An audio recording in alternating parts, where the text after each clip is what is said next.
Selamat malam semua penonton di dunia yang penuh misteri. Pada kali ini saya akan menceritakan kisah nyata dari seorang anak muda yang tinggal di perumahan yang begitu angker dan mengganggu kehidupannya. Kisah ini berasal dari negeri jiran kita yaitu Malaysia. Jadi cekidot kita langsung saja ya pada topik kisahnya. Diceritakan dari seorang pemuda yang menyewa perumahan di suatu komplek di Malaysia. Entah kenapa rumah ini sudah lama tidak ditinggali selama bertahun-tahun dan juga biaya sewanya sangat murah. Kisah ada seorang anak muda yang cuma tahan 4 bulan sewa rumah tersebut. Dikarenakan setelah melihat penampakan seram dan hal-hal aneh yang sering terjadi saat menghuni rumah itu. Saat ditanya mengenai tentang rumah tersebut, raut wajah Syamsul kelihatan resah. Dan tanpa diminta dia cerita panjang lebar mengenai masalah sebenarnya yang dihadapi selama 3 bulan menyewa di rumah itu. Setiap kali melihat rumah yang disewakan selalu berganti penghuni pasti akan menimbulkan tanda tanya. Apalagi jika kebanyakan penyewanya hanya tinggal dalam hitungan bulan saja. Kejanggalan inilah yang diceritakan seorang netizen di Malaysia ketika menemukan sebuah rumah di ujung jalan perumahan yang sudah hampir setahun tidak berpenghuni. Setiap kali ada penyewa baru masuk, pasti tidak akan bertahan lama. Menurut seorang warga perumahan, Sahrul Barudin, paling lama rumah itu berpenghuni adalah selama sebulan sebelum penyewa memilih keluar mencari tempat tinggal lain. Disebabkan seringnya penyewa keluar masuk, muncul gosip di kalangan warga tentang misteri yang menyelimuti rumah itu. Padahal jika dilihat dengan mata kasar, rumah tersebut sangat bagus dan terjaga dengan baik. Pada pagi itu masuk notifikasi di grup WhatsApp menandakan ada gosip terbaru. Kak Salifah yang terkenal sebagai wartawan kompleks memberitahu rumah angker itu sudah ada mangsa baru. 3 bulan berlalu, penghuni baru rumah itu tidak menampakkan tanda-tanda akan melarikan diri sehingga keberaniannya tinggal seorang diri menjadi perbincangan warga dan grup WA kompleks. Namun tak sangka-sangka, penyewa baru bernama Syamsul itu tiba-tiba datang ke rumah Zahrul untuk minta bantuan ikut melihat-lihat keadaan rumahnya hari itu. Wajahnya kelihatan resah dan tanpa diminta dia cerita panjang lebar mengenai masalah sebenarnya yang dihadapi selama 3 bulan menyewa di rumah itu saat dia mau bercerita kepada Sahrul. Menceritakan apa yang membuatnya resah, Syamsul mengaku dia menyewa rumah itu karena harganya yang lumayan murah. Apalagi rumah itu bagus dan dekat dengan tempat dia bekerja. Pada awalnya tidak ada kejadian aneh terjadi di rumah itu. Tetapi Syamsul kerap mendengar bunyi seolah-olah ada sesuatu merangkak dan berlari-lari di genteng rumah. Saya kira itu mungkin bunyi tikus berlari, jadi saya tidak berpikir macam-macam seperti ada sesuatu menyeramkan di rumah itu, ucapnya ke Sahrul. Hingga pada suatu hari, Syamsul singgah ke rumah untuk mengambil barang yang tertinggal sekitar pukul 1 malam.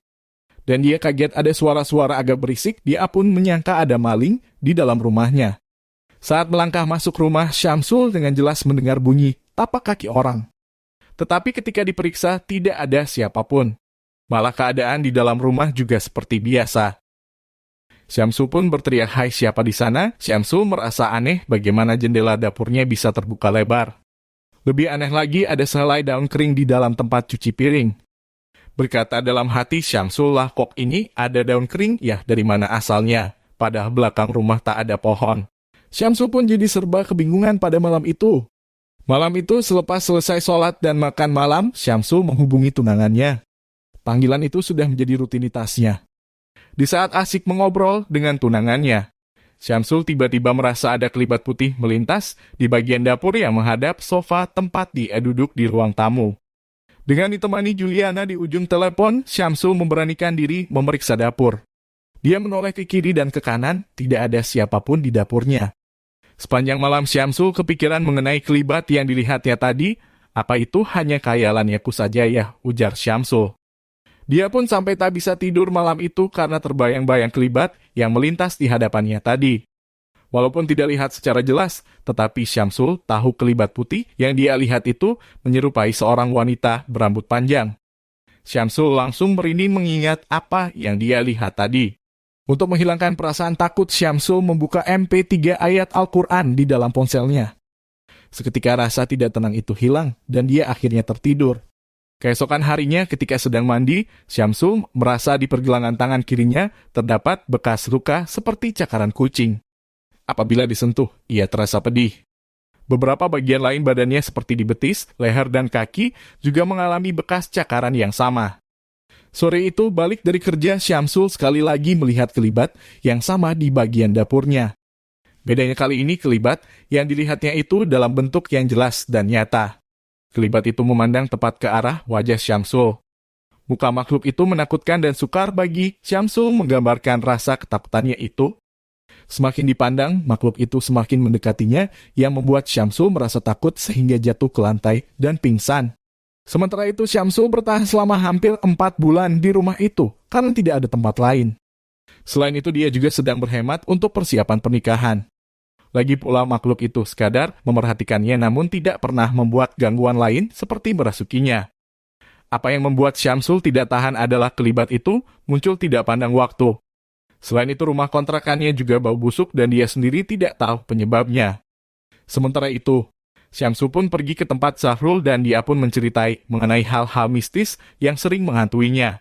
Sontak Sahrul berkata kalau dia yang kenal dengan seorang ustadz, meminta bantuannya untuk membersihkan rumah Syamsul. Setelah ustadz meruqyah rumah tersebut, alhamdulillah kelibat itu sudah hilang dan tidak ada gangguan hal mistis di rumah itu lagi. Dan itulah kisah Syamsul yang selalu dihantui oleh makhluk halus di rumah tersebut dan dia pun tetap menempati rumah tersebut. Inilah kisah nyata dari seorang anak muda bernama Syamsul. Semoga kisah ini menjadi inspiratif agar bisa lebih hati-hati dalam memilih tempat tinggal.